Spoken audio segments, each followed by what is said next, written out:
Thank you for listening to The Luminous Mind. Remember to subscribe to our free podcast so you'll miss any of our illuminating content. Here is episode 208. The two guiding lights in my life, I think, are if I start to hedge away from something because of fear, then I know I'm moving in the wrong direction. And the idea that as soon as I start to think that I know everything or I know exactly what I'm doing, that I need to look out because something is going to probably knock me on my butt.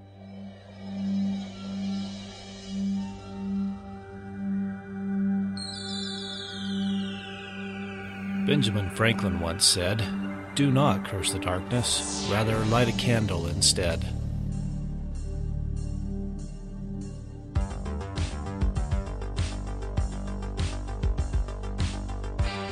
If you're ready to set your mind on fire, then prepare yourself for the Luminous Mind with your host, Rebecca Bowman.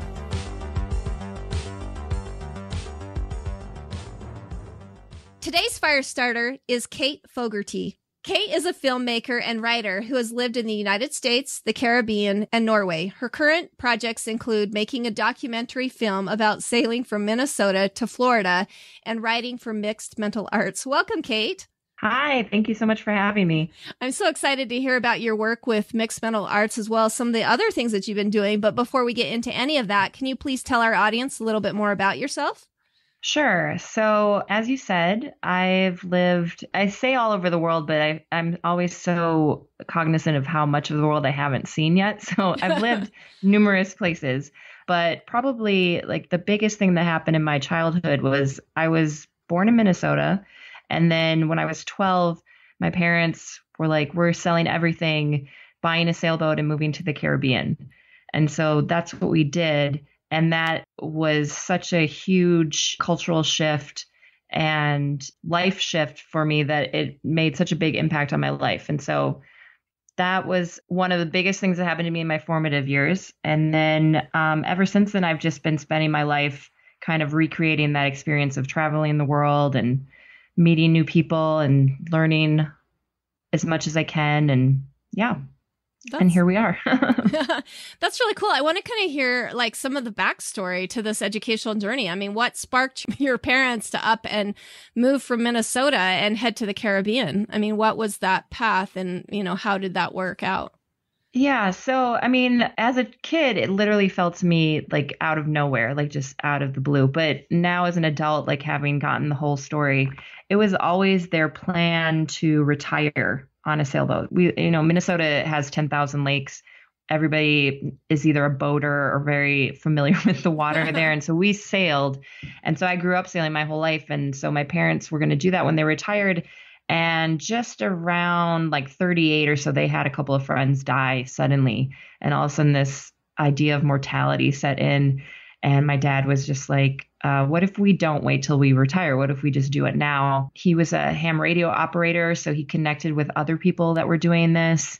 My parents visited some people that were doing it, talked to them and how they managed their families and their kids' educations and things like that. And they just took the leap and we sold everything and made it happen. That's awesome. Well, and tell me, as a child, what did that educational journey look like? I mean, were you in public school in Minnesota? And then how did that shift with, moving to the Caribbean? Yeah, so I was in public school. In Minnesota is kind of known for their good schools, so I don't have anything to compare it to, but I say it's a regular public school. We left just before the end of sixth grade for me. So I didn't finish sixth grade, and my mom was very concerned with, what would I be missing?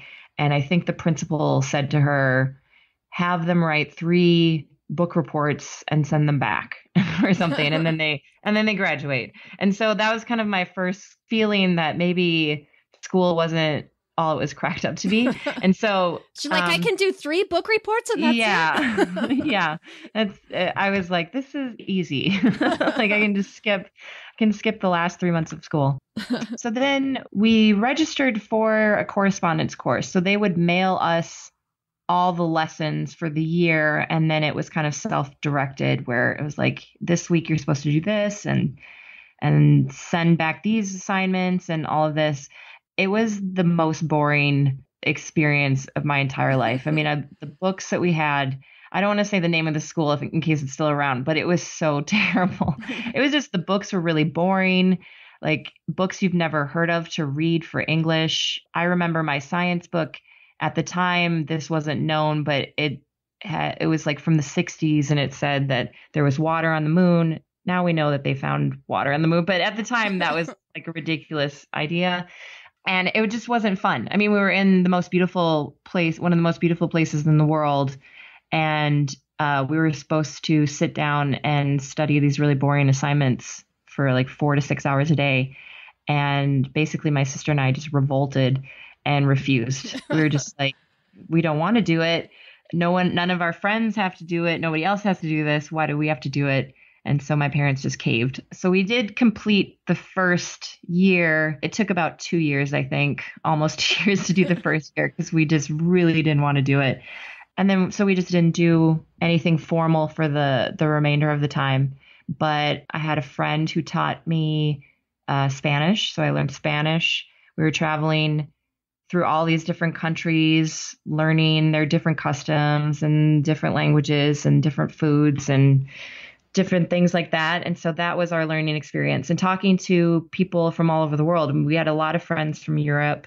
So I learned a lot about European politics at the time. I spent a lot of time around adults. Yeah, so that became my school. That's awesome. So do you ever feel like, because you kind of went to this unschooling thing for the rest of your, from like 8th grade on or something? Do you ever feel like there was something that you missed out on? I mean, did it feel like you were well educated, even though you didn't have like this formal education? Well, so just to clarify, we were only there for about 2 years. So we went back to Minnesota after this experience and I enrolled in high school. Okay. So I didn't go to the end of 6th grade, 7th grade, or 8th grade, but I did go to 9th grade. And like, as far as missing anything, I really don't feel like I missed anything. Well, I feel like I hear a lot of stories about junior high and they're all mostly horrible for people.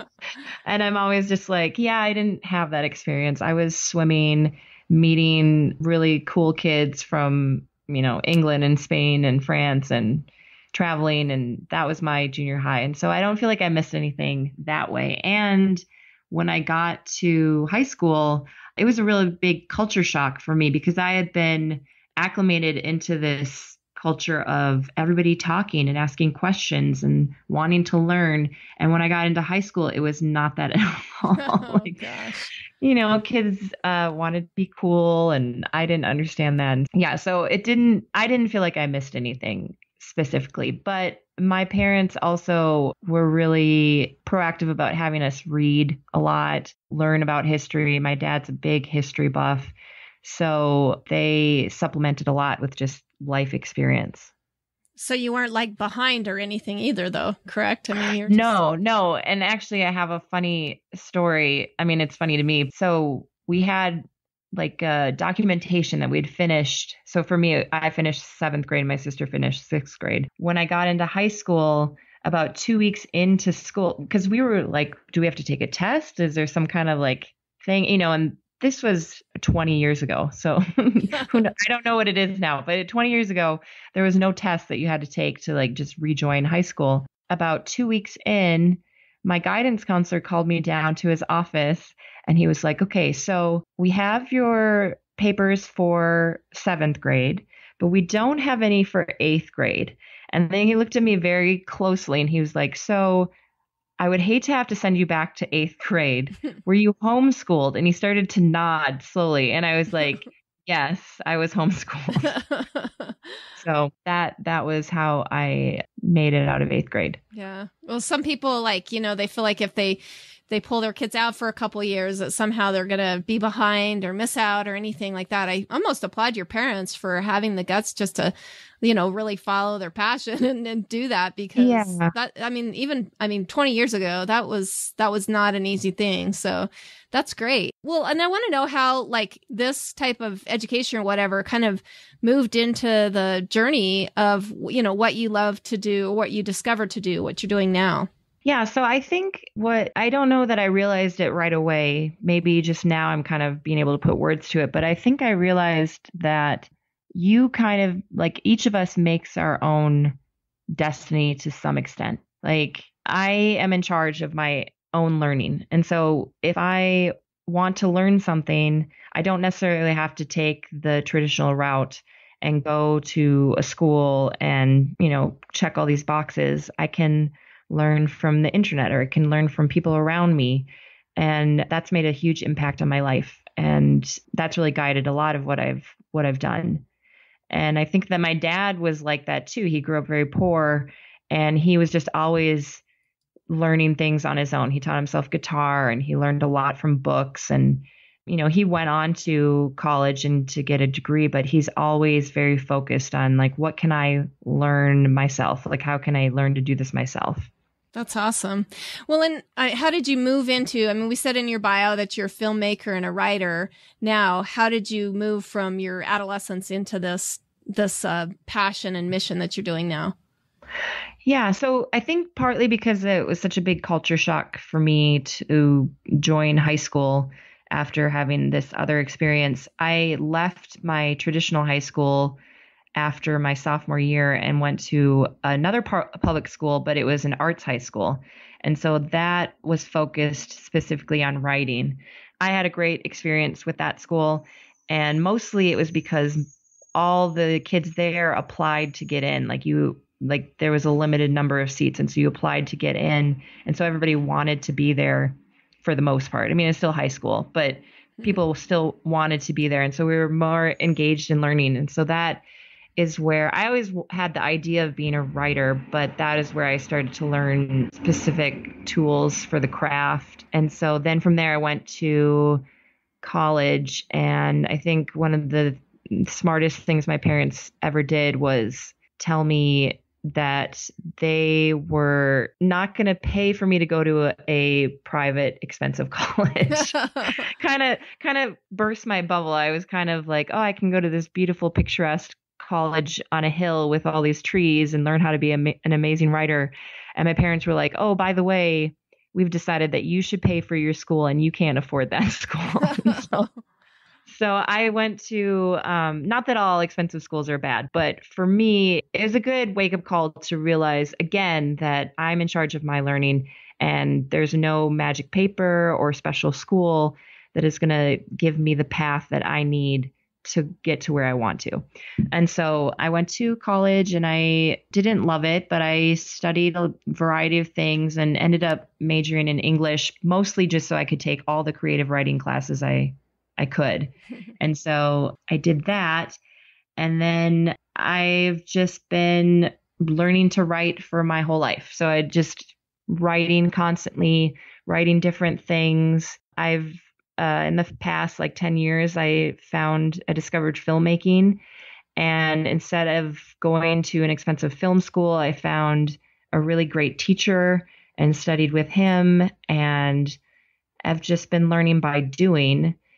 And now I'm making this documentary that I really don't have any qualifications to make. And I literally am learning how to make it as I make it. So that is, and I credit all of that kind of either insanity or, thinking that I can do it by just seeing that my parents were like, okay, we don't know how to live out of the country. We don't know how to do any of this stuff. We'll just figure it out and do the best we can. And this is our dream and we care about it. And so we'll just keep working until it happens. And there was nothing catastrophic that happened, like nobody died or anything. You guys all nobody died. That's awesome. No. And then usually you always realize that your fears are not necessarily not valid, but they're maybe overblown sometimes. Especially recently with all these hurricanes, when you live in the Caribbean and that's your home on an island, it's not as easy to move and escape as if you live on a sailboat and you're mobile. And so we listen to the weather daily. You have to take precautions, and we just avoided areas as best we could when there was bad weather. And, not everybody has that option, but there's always going to be some level of risk or danger in anything you do. You just have to do the best you can, I think. Yeah. Well, and sometimes, many times, our fears stop us from, really living the life that we want to live. That's why I think what your parents did was so amazing, because a lot of people will just have a dream in their life, but they will never actually complete it because of all those fears. And especially having young children and seeing what they're going to miss out on and, this and that.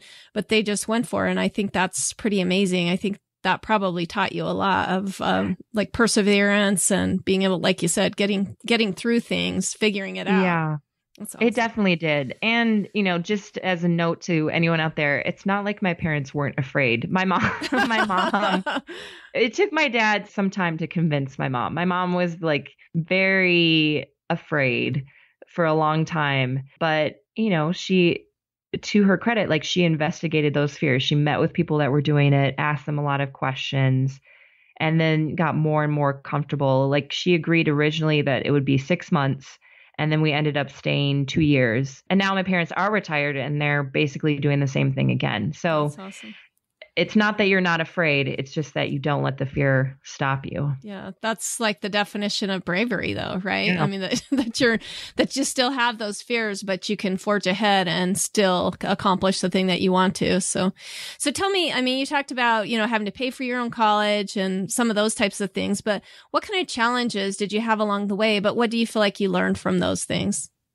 Specifically with college? Well, if anything, like just different life challenges that you feel like you've had. Yeah, I think one of the things that I keep having to come up against and keep relearning, which is why I think your podcast is so amazing, is this idea that there's not an easy path to anything. And especially as we go forward in the future, like that path is getting less and less visible, or people are following the path, like we were talking before the podcast, people following the path and not getting to the destination that they want.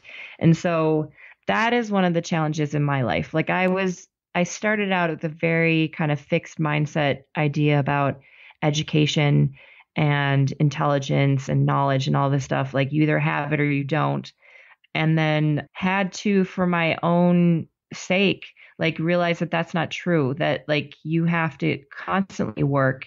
You have to constantly reset your focus, reset your motivation, find people to help you, admit that you don't know what you're doing and need help. So that's been a huge challenge for me and remains to be a challenge. Like I have to constantly remind myself, like the two guiding lights in my life, I think, are if I start to hedge away from something because of fear, then I know I'm moving in the wrong direction. So I have to say, if fear is keeping me from doing something, then it's probably the thing that I need to do, and just like start to creep forward towards it.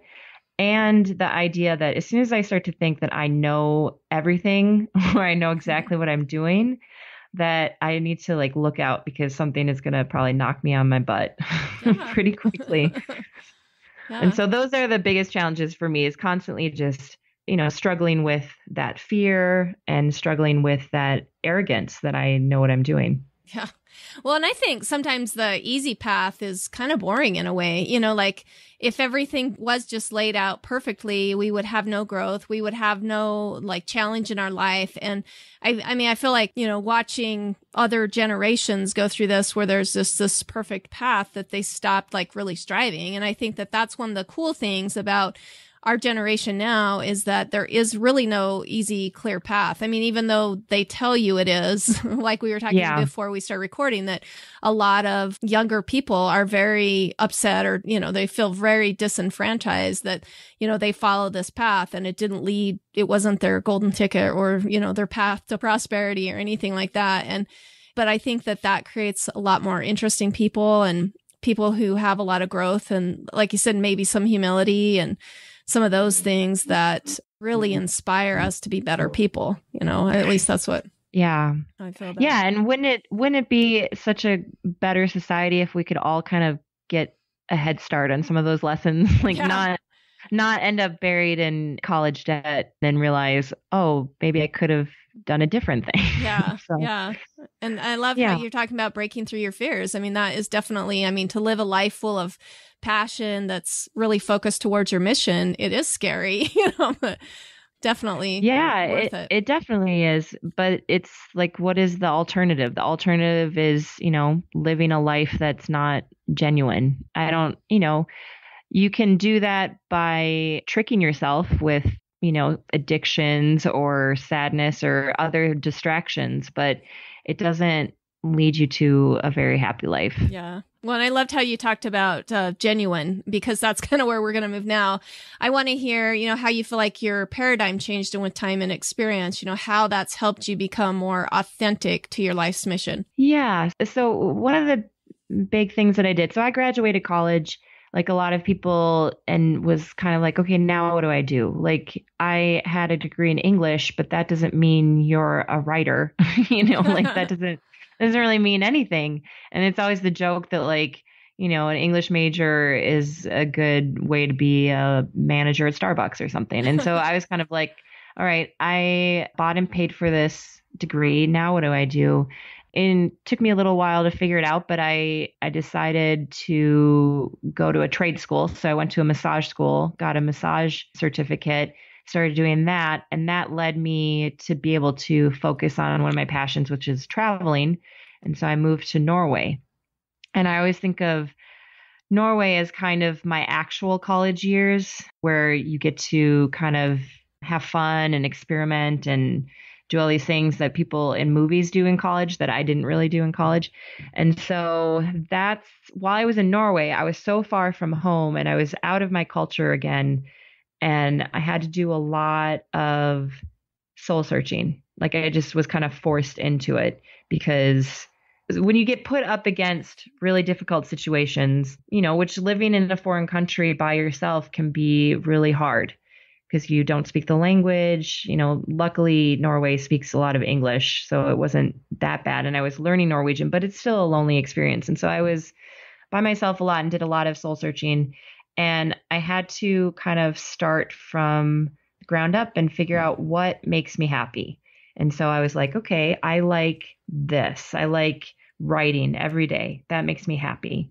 I like living in a city where I can walk to my grocery store. I can walk to different things. I don't have to rely on a car. That makes me happy. And so I started building just like this very basic, like, what makes me happy? This makes me happy. And then going from there. And I came back to writing. I had stopped writing for a long time, probably out of fear, mostly because I didn't know what to do. I'd followed this path of college and it didn't lead me to where I thought I would end up. So yeah, so then having all that time, I was like, okay, this is what makes me happy.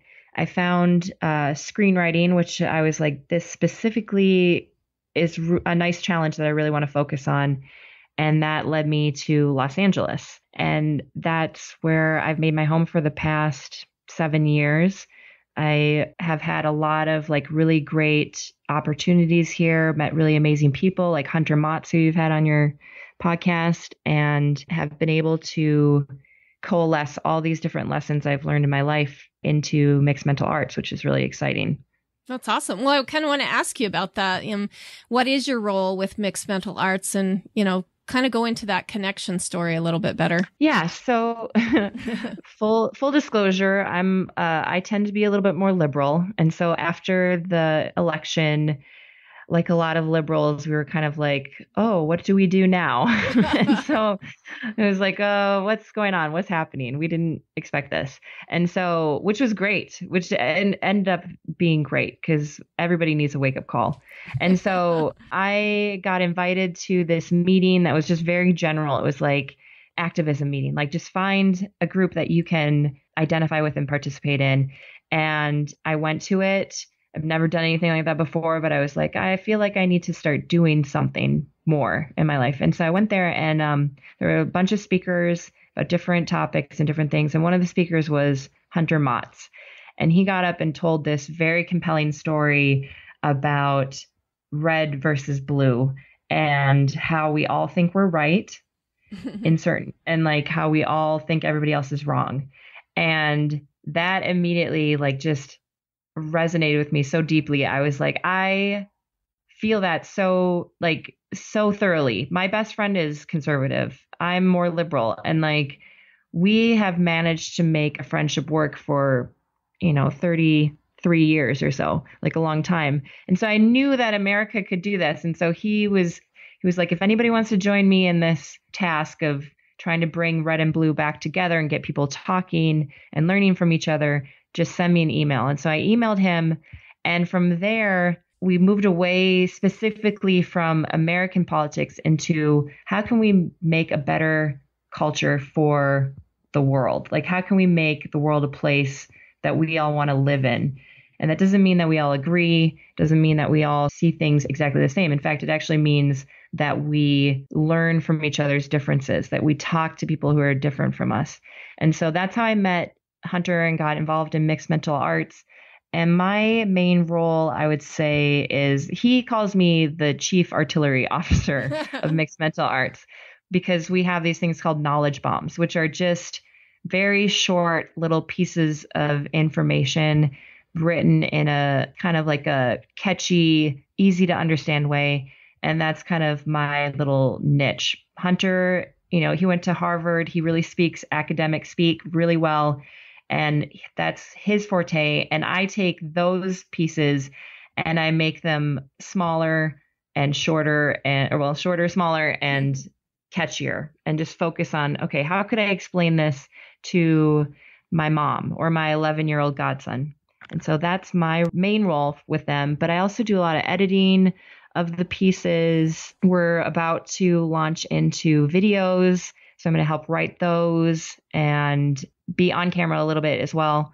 But my main job is to make things easier to understand. That's kind of, I try to explain things in a way that I could understand them, because I don't want to spend all day reading something boring. I want it to be quick, useful, and interesting. And so that's how I try to make our information for mixed mental arts. Before we go on, please listen to this message. Recently, the Luminous Mind became an affiliate for EduSense, which offers tremendous discounts on educational supplies. I personally use EduSense to purchase our family supplies because of their great prices, responsive shipping times, and best of all, the chance to earn EduBucks, which I use towards future purchases. Who doesn't love a great deal within a deal? To get a 90% savings on your EduSense materials, go to theluminousmind.net and click on the sponsor page to find the affiliate link. Start using EduSense to illuminate your educational experience.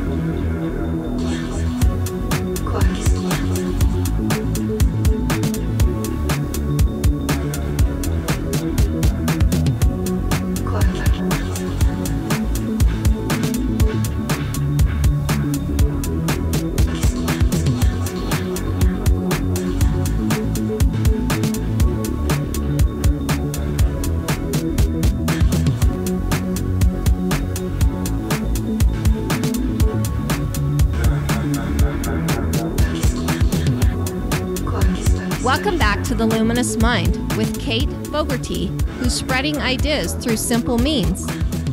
And what a paradigm change. I mean, just your interaction with Hunter Motz and the mixed mental arts and the election and all that stuff. I mean, it just sounds like, wow, your mind is just being blown wide open to, the possibilities. Even though it's pretty much there all the time. It's only on social media or whatever that we see more of the infighting, but we live and work together pretty, with a lot of grace and cohesiveness and all of that kind of stuff. And so that's really neat. And I think it's awesome that you take things because it's wonderful that you can have extremely intelligent people like Hunter Motz, but unless we can digest it into, things that kind of reminds me of like common sense, way back in the day of like, he just was able to put those words so that the common man could understand them. Because a lot of times, especially within our arguments and stuff, if we're not trying to grasp what the person is saying, it's just we're not going to be able to really digest what he's saying and take it to heart. Does that make sense? Or Exactly. Yeah. We always say in mixed mental arts, like attention is your most valuable resource because it drives your learning. If you're not interested in something, then you're not going to learn it. And that is literally what I learned from my correspondence school experience. Like I couldn't focus on that school because everything else was so much more interesting. And I learned so much more from living in the Caribbean than I did reading these boring books. And so, I love to read, but like it should still be fun and interesting. And it should be available to everybody. Yeah. If you don't have a big vocabulary, you can still understand these ideas. Like they are made for everybody to understand. That's my personal mission in mixed mental arts, is just to make things clear and understandable, because I feel like there's been a lot of times where I've been left out of certain things because I didn't understand it, or it wasn't clear, or it just was boring. Yeah. And so we're just trying to make it fun again. Yeah. Well, and that's really where our world is going. Our attention spans are shorter. We want bits of information versus like all of it, but you need to get the backstory in there to make it really a valuable piece of information for us too. Yeah. So yeah. And I think just because, it's like our attention spans are getting shorter, but we can really focus on something forever and ever as long as our attention keeps getting pulled in. I mean, people will watch a 52 episode TV show because they know how to draw in your attention again and again and again, and like, so it's not that I don't know. I guess like, I think people sometimes get a little elitist about it and they're like, you should really be able to focus on longer things. And it's like, we still can focus on them. They just need to be interesting. Yeah. There's more competition for our attention now. Yeah. Well, and like we talked about before, kind of through your challenges and like kind of the fear and arrogance that goes with it. And if we really learn to love what we're doing, then all of a sudden we have like more color in our life, and there's more, it's just something like that drives that passion along, that challenge kind of does that. So anyway, I guess that's where I was going with it. Yeah. Anyway, do you have anything to add to that botched piece of?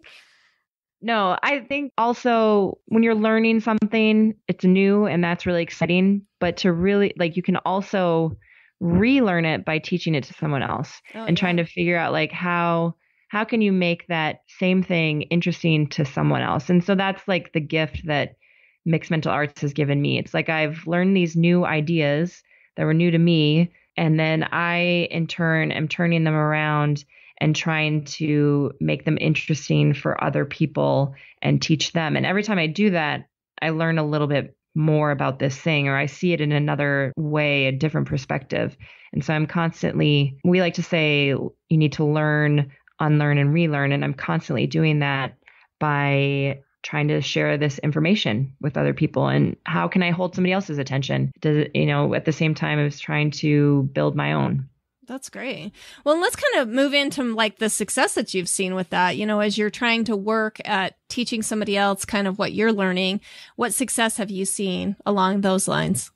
So Mixed Mental Arts, I think, was officially formed. I don't know the exact date, but it was this year. So we're now in October, 10 months in. Let's say I originally met Hunter in December, but we weren't calling it that then, and it kind of morphed into this thing. So I would say like somewhere around January, mid-January, this thing was born. And 10 months in, we have a huge community of people all over the world. We're rebuilding our website with the help of volunteers from South Africa, the East Coast of the US. That's been amazing. Like just having all these people really engaged and coming together to try to make this thing happen. And we have young people, like the youngest person I know is 14 in the group. And then we have older people, retired people. Yeah. And we're like constantly trying to bring in more people, figure out more and better ways to explain this stuff. Hunter and Brian's podcast is very popular. Hunter is like traveling all over the world doing podcasts and meeting people. And so we've had a lot of great success just like getting people pulled in. And I'm super excited to see where this goes when we're about to release a more like codified roadmap through all this information with like a self-guided tour, basically through this information. We call it the belt system, the MMA belt system with tests and stuff like that. And we're going to have people at community colleges and people online, like all these people testing and giving us feedback and helping us build and grow it. So I'm super excited. It sounds really fun. And when we were talking to Hunter, he talked about how, you know, you're scaling it down. You're taking all this wonderful, like really knowledgeable information and kind of scaling it down to just like some easy points for people to understand. And I think that's really valuable, like in our world. And it just reminds me, kind of going back to that red and blue, that it really like it's kind of demonstration or a project in the works that you can see of people of different backgrounds and different knowledge levels, different personal philosophies and stuff coming together to create something better. And that gives you a lot of hope, especially in our world of, I mean, we see like the white supremacist and then we see the, you know, Antifa type stuff going on, but there's a huge, vast thing in the middle of those.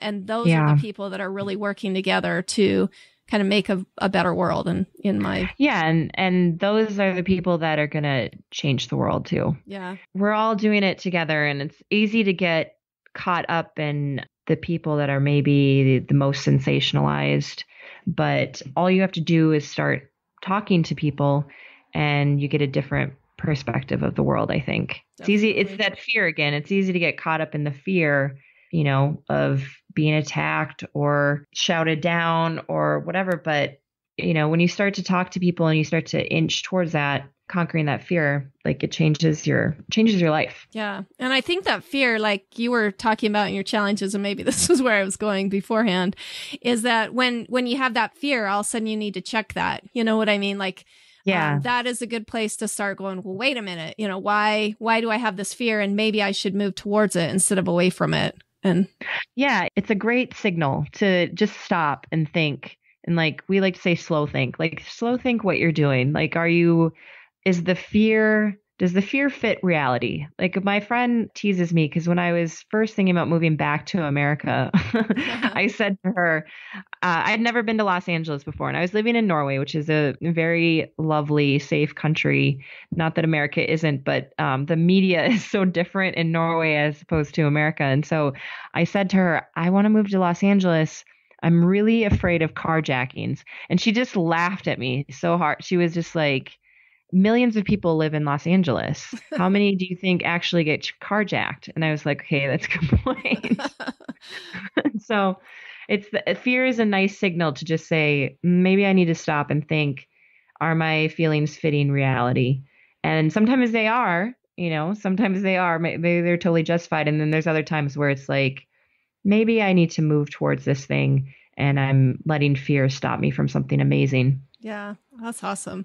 Well, you know, you talked about as you're working on this film and you're working with mixed mental arts that, you know, you've had to work with a lot of people and kind of learn along the way. You know, what mentors do you feel like have made a significant difference in your life? And maybe what have you also learned from mentoring other people? Yeah, so I feel like I have limitless mentors everywhere. I'm always like, once I got over that idea that I couldn't ask for help, I ask for help all the time. Like I ask everybody, I'm like, oh, you know how to edit? Do you have any advice? Can you come over and show me how to use this program? Specifically, I had a really great writing teacher who introduced me to the book Growth Mindset by Carol Dweck. And that made a huge shift in my life when I realized that, you know, one of the things holding you, or the only thing holding you back from learning a lot of times is your own feelings about your own ability to learn. And so he was kind of renegade instructor. He had made a huge public gaffe in his life and he used that as a teaching tool. And so he was constantly talking about learning from your mistakes, improving from your mistakes. So that helped a lot. And his name is Corey Mandel. If anyone is interested in screenwriting, he's a great teacher. I can't recommend him enough. And then I mentor kids. I mentor fifth graders, 2 9-week sessions a year. And so even though I'm their mentor and I'm helping them with screenwriting, I'm learning from them as well. Like it's that whole idea of you learn even more when you're teaching somebody else something. And I learn from their openness and their curiosity and their creativity. I've learned so much from Hunter Motz. He is a huge mentor in my life as well. learned from my parents, obviously. And yeah, I feel like everybody in the right context is a good mentor in your life. Yeah. Like everybody can teach you something. Well, and I love how you've crossed age lines too, because I think that's another really horrible fallacy that we have in our society, that there's kind of this discrimination towards younger people or really old people. We kind of stick with our own and our own like age group and all of that. But there's so much that we can learn from mentors of, cross generations, of the really young all the way up to the really old too, and things that people can teach us all throughout those age groups. So definitely. Yeah. One of our goals for Mixed Mental Arts is to have a system.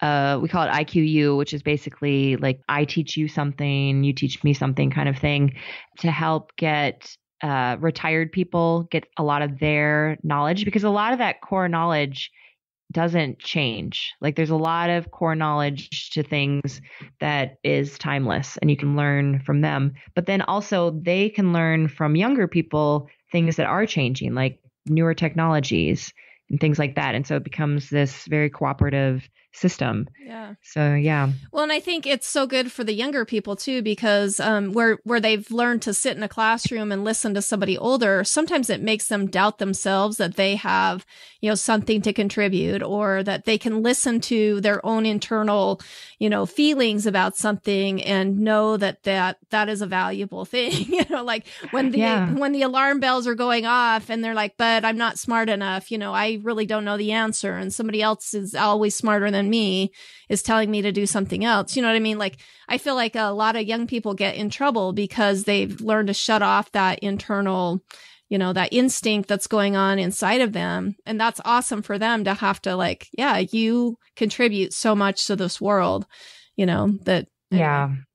Yeah. I mean, there's a lot of bad lessons that get taught out there. And I think one of them is that you should sit and just absorb knowledge, like as if you were like just like just have the knowledge rain in on you. And like, I was a really good student in school, but I had a lot of trouble with math, and it was more about that attention issue where it was like, I just wasn't really interested in the way that math was being taught to me. Luckily, my dad loved math. And I loved my dad. And so I would go home and he would reteach the math to me, and I could ask him questions and get more of that hands-on learning. And that's the only reason that I did well in math in school. If I had just kind of sat there, I mean, I did kind of sit there in school, but what I was lucky enough to have access to someone at home who could do a better job of making it tailored to my interest and my education style. That's awesome. Well, do you feel like, we've talked about like kind of getting over your fears, and we've talked about having some humility, asking questions, but what do you feel like is a really great habit in your personal life that's been really helpful to your success? So kind of hand in hand with the fear and the arrogance, just always kind of being on the lookout for that. But like as a practical tip, one thing that helps conquer fear, and I learned this from the War of Art, is just doing it every day. So whatever it is that I need to do that I'm a little bit afraid of, or like I feel like I'm not good enough or I'm not qualified enough or whatever, I just have to kind of do it every day, a little bit every day, and then it starts to become like in my muscle memory. Yeah. So I think that constant practice, like right now I'm editing a film, and as I said, I'm not qualified to edit anything. Like I am literally learning how to do this as I go. It's a huge undertaking. But if I stop and think about how big it is and how little I know, then I'll just never do anything. So I just have to do a little bit every day. So I think that is a great tip. And then also looking, like not being afraid to look at your mistakes. Like look at your mistakes, understand that they are separate from your self-worth. Like they're not you. It's just something that you did, and they're an opportunity to grow. And so, and that one is easier said than done sometimes because, especially the more public or devastating the mistake, the less we want to actually look at it. But again, it's part of that just practice, just kind of leaping in and just looking at it and seeing, okay, what can I learn from this? Yeah. So those are probably the two biggest things. Just keep moving. I'm all about inertia. Like, you can just keep going and keep striving forward, and inertia with purpose, like learning from your mistakes and redirecting, but keep going every day. Yeah. Well, and I think what a powerful lesson to just keep striving and to really look at those mistakes. I think that's where like some authenticity comes in our life, when we can look at something and say, okay, that was stupid, but what can I learn from that? Instead of just like always be ducking it, you know. I mean, like, yeah, always trying to like put it back there and never really assess it. And there's so much we can, you know, gain from that. But so, you know, you have your film coming up and some of those things that you're doing, we talked about with editing and the film processing, but what are some long-term goals that you have for yourself, and how is that working into the legacy that you know, hope to leave? And what is that legacy, I guess? Better question. So I, for whatever reason, I have the same goal that I've always had since I was a little kid. I want to be a writer. I want to tell stories. And so from there, as I've gotten older, I've had to think more about what that means. And so I am taking every opportunity I can to write and tell stories that I think are important, which is why I love mixed mental arts so much. I'm writing for them a lot and telling the stories of this scientific information that some people don't know and trying to put it in an interesting way. And so my ultimate long-term goal is to keep writing and have a creative life. Like, I want to have a life that I get to be creative. I get to make really cool things, work with really interesting people. That's what I want from life. And so far, I'm doing it. I don't maybe make a lot of money from those specific things, but I have other skills that keep me floating for now, and I can devote as much time as I can to my creative goals.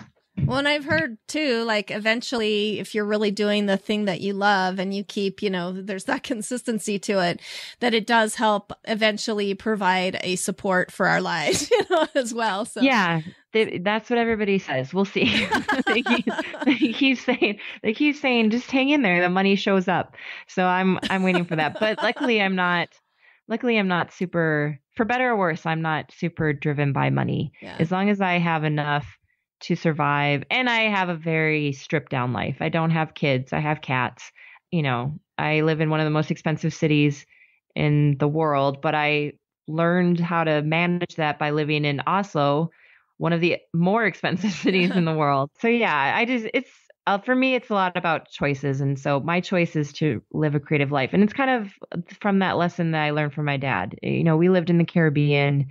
We saw places that movie stars and millionaires live on and fly to, and we were not movie stars or millionaires. We just made it happen by making sacrifices in other places. And so that, for me, is just how I have to live my life. I am very unhappy if I'm not getting to do what I want to do. And so I don't need to have other things if I get to have that. Yeah. Well, my husband and I have thought a lot about lately, what does contentment mean? You know, you can have the big house and you can have all of that, but if it doesn't bring contentment to your life, then it's really not worth anything.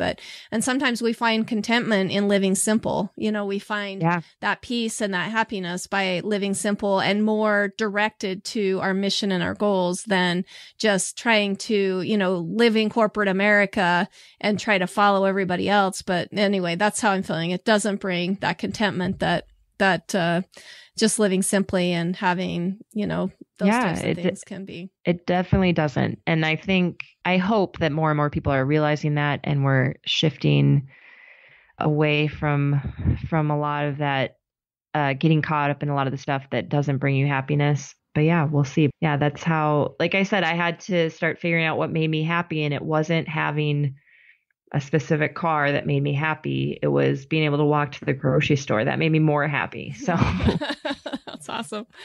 All right. Before we say goodbye, do you have any final parting words for our listeners? And then give us your contact information, how our listeners can find you and learn more about what you're doing.